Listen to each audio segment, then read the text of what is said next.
Una vez que ya tenemos muchos metabolitos reducidos como NAD y como FAT reducidos, productos de todas las rutas metabólicas que hasta el momento ya se han venido integrando en las primeras 3 etapas de lo que es el proceso de respiración celular, es momento de hablar de la cadena transportadora de electrones, o también conocida como cadena respiratoria.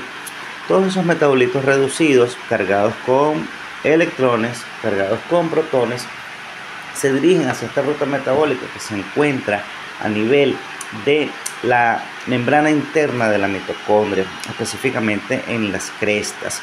Podemos notar entonces que, considerando la estructura de una mitocondria, podemos ver en la parte superior de la imagen la membrana externa de la mitocondria. Podemos ver un espacio intermedio entre esa membrana y otra llamado espacio intermembranal, y podemos ver la membrana interna propiamente, que conforma esta frontera entre el espacio intermembranal y la matriz mitocondrial, que vendría siendo ya el mero centro de la mitocondria. Considerando esta estructura, podemos explicar y, por supuesto, entender cómo opera esta ruta metabólica. Todos los metabolitos reducidos, como ya se ha mencionado, viajan hacia este punto para poder formar parte de esta ruta metabólica que, como su nombre lo indica, transporta electrones. Y el propósito principal de esta secuencia de moléculas, de complejos, aparte, más allá de transportar los electrones, es permitir el bombeo de protones hacia la zona intermembranal. Y ese bombeo de protones desde la matriz hacia la zona intermembranal se va a dar gracias precisamente al tránsito de electrones que va a pasar por cada uno de los complejos que forma la cadena. Ahora bien, podemos ver en la imagen que en esa matriz, en esa membrana interna de la mitocondria, hay 5 estructuras. Vamos a llamarlos complejos. El complejo 1 es el complejo que me recibe, o que recibe a las moléculas de NAD reducidos, NADH. Está el complejo 2, que es el que recibe a los FAT reducidos, el FADH2. Está el complejo 3 y el complejo 4. Podemos notar también que hay un complejo 5 del lado izquierdo de la imagen llamado ATP sintasa. Es una estructura que permite, en esencia, la síntesis del ATP. Es aquí donde ocurre la magia. Sin embargo, para que pueda producirse ATP, primero se requiere que lleguen los metabolitos reducidos para que puedan ceder los electrones y los protones. ¿Cómo opera esta ruta metabólica? Podemos ver que, aparte de los complejos, están en esta imagen, sobre el complejo 2, está una estructura química que permite la transición entre el complejo 1 y el complejo 3. Y podemos ver también una estructura llamada citocromo C, que también permite la transición entre el paso de los electrones del complejo 3 al complejo 4. ¿Qué podemos notar también en esta imagen? Podemos notar que a medida que van fluyendo los electrones, como comienzan a ocurrir reacciones de óxido-reducción, los metabolitos reducidos NAD ceden los electrones al complejo 1. Ese complejo 1, al recibir los electrones, evidentemente se reduce, y el NAD, ahora ya sin los electrones, se oxida. Podemos ver cómo la flechita de salida nos lo indica. ¿Dónde quedan los protones que trae el NAD? Quedan a nivel de la matriz. Ahora, la secuencia de flechas entre el complejo 1, pasando por la ubiquinona y el y en esencia o en consecuencia al complejo 3, podemos ver cómo estas flechas entonces nos indican la transición de los electrones a través de la secuencia de complejos. Una vez que los electrones pasan al complejo 3, pasan al citocromo C, del citocromo C al complejo 4, y podemos ver que en ese complejo 4 se promueve el reingreso de los electrones hacia la matriz. Ahora, en la matriz se encuentra un oxígeno. Ahora, ese oxígeno, que forma parte por supuesto, de lo que estamos explicando, el proceso de respiración celular, evidentemente de manera aeróbica, ese oxígeno está allí como el aceptor final de los electrones que transitan a lo largo de la cadena transportadora.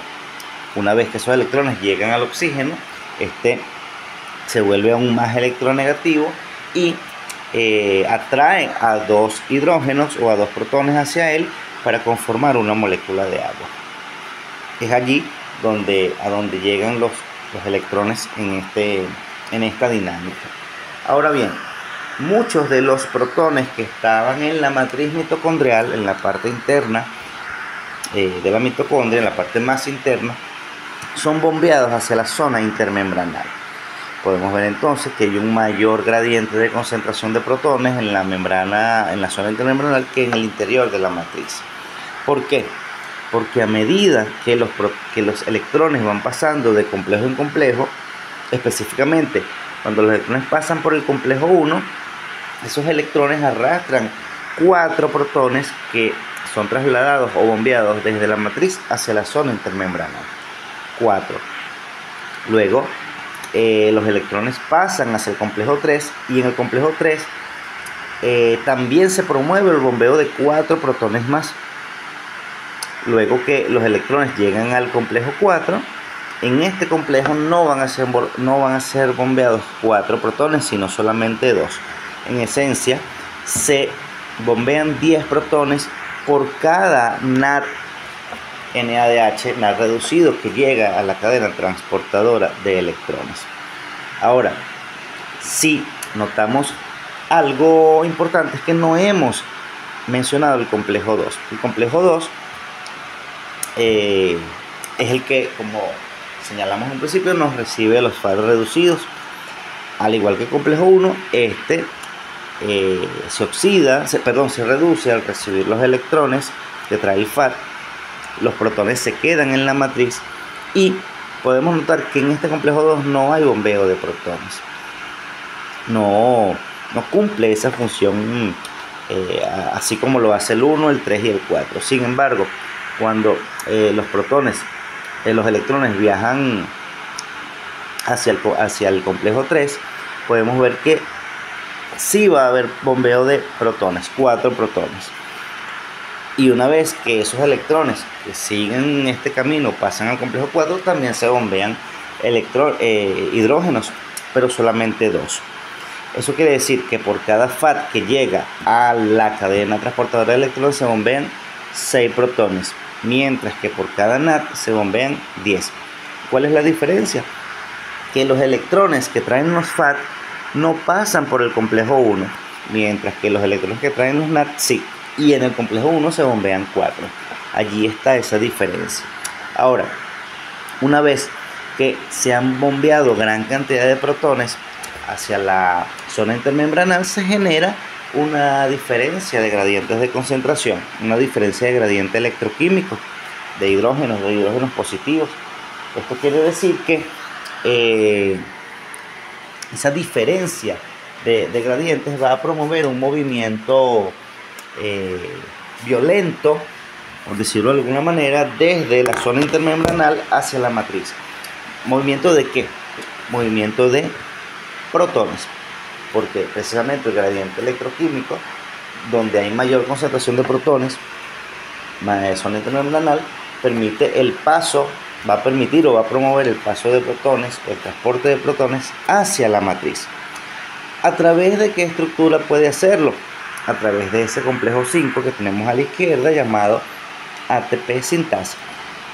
Podemos ver que hay una flecha de arriba hacia abajo que nos indica que esos protones entran a la ATP sintasa desde la zona intermembranal hacia la matriz.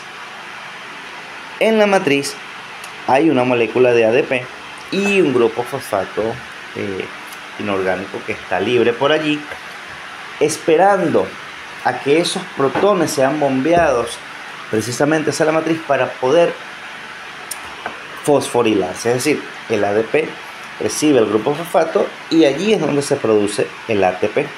De esa manera es que lo hacemos, de esa manera es que producimos nuestra propia energía. Ahora es importante señalar algo. Por cada molécula de NADH que llega a la cadena transportadora de electrones, se generan 2.5 ATP. ¿Qué quiere decir esto? Que dependiendo de la bibliografía vamos a ver 2.5 o 3. El 3 es porque hay una especie de redondeo. Sin embargo, para ser más exactos, ya habíamos referido anteriormente que en el complejo 1, en el complejo 3 se bombean 4 protones y en el complejo 4 se bombean 2. Cuando los protones van a entrar hacia la matriz a través de la ATP sintasa, lo hacen de 4 en 4. Es decir, 4 protones entran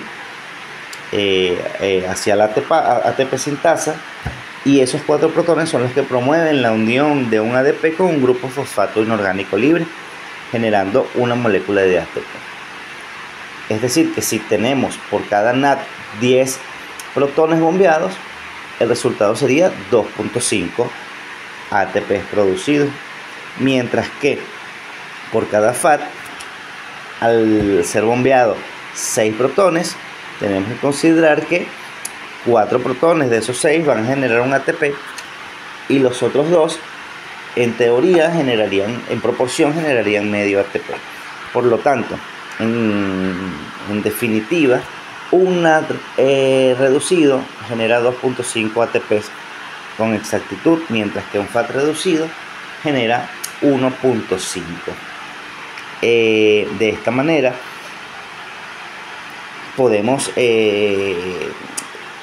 observar cómo cada uno de estos metabolitos reducidos nos provee de una cantidad de ATP particular, pero considerando también la gran cantidad de NAD y de FAT reducidos que llegan a la cadena transportadora de electrones, producto de todos los acetil-CoAs que son recibidos en el ciclo de Krebs, entonces pudiéramos calcular una gran cantidad de ATP producidos en este proceso de respiración celular.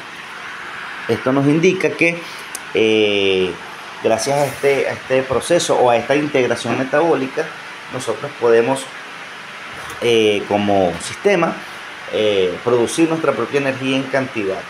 De hecho, es el proceso que más nos genera energía, pues se puede generar energía, se puede generar ATP a través de otras vías: fosforilación de sustratos, fotofosforilación, en el caso de la fotosíntesis, pero en mayor proporción a través de la respiración celular.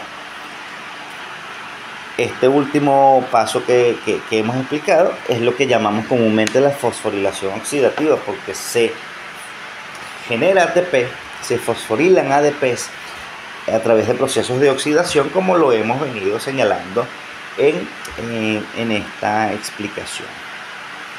En consecuencia, la integración metabólica es bastante compleja. Esto es apenas un ejemplo, pues existen gran cantidad de rutas metabólicas a nivel, por dar un ejemplo, de los carbohidratos. No solamente existe la glucólisis, también existe la glucogenólisis, que viene siendo una ruta metabólica donde el glucógeno almacenado en nuestro músculo e hígado son degradados para poder generar glucosas y poder atender entonces las demandas de nuestro sistema con respecto a los niveles de glucosa en sangre o a la energía que requerimos. También está la neoglucogénesis, que viene siendo en esencia la síntesis de moléculas de glucosa de forma interna, es decir, no adquirimos la glucosa de manera externa a través de los alimentos. Entonces, aparte de esto, la ruta de las pentosas está este último ejemplo también como parte de ese conglomerado de rutas metabólicas asociadas solamente a los carbohidratos. También existen rutas metabólicas asociadas a la formación de otras moléculas, ácidos nucleicos, por ejemplo.